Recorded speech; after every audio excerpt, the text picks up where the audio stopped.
முருகன் உங்களுக்கு துணையாக இருந்தா இந்த அறிகுறிகள் கண்டிப்பா வந்திருக்கும். முருகர் உங்களுக்கு துணையாக இருக்கிறார் என்றால் முதலில் அவரின் ஞாபகம் வந்து கொண்டே இருக்கும்.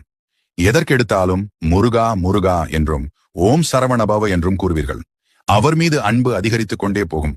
அடுத்தாக வேல் சேவல் மயில் இதெல்லாம் பார்க்கும்போது உடனே முருகர் ஞாபகம் வந்துவிடும். அது மட்டும் இல்லாமல் வேல் சேவல் மயிலை அதிகமாக பார்த்து கொண்டே இருப்பீங்க. முருகனுக்கு உரிய சிறப்பான நாள் வருகிறது என்றால் அந்த நாளை நீங்கள் ஏதோ ஒரு காரணத்தினால் மறந்துவிட்டீர்கள் என்றால் அன்றைய தினம் உங்கள் மனதிலும் கண்களிலும் முருகனின் உருவப்படமோ முருகர் சம்பந்தப்பட்ட பொருட்களோ உங்க முன்னாடி வந்து ஞாபகப்படுத்தும்.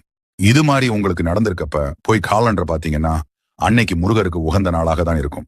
விசாக நட்சத்திரம், கிருத்திகை, செவ்வாய்க்கிழமை, சஷ்டி இது மாதிரி ஏதோ ஒரு நாளாக இருக்கும்.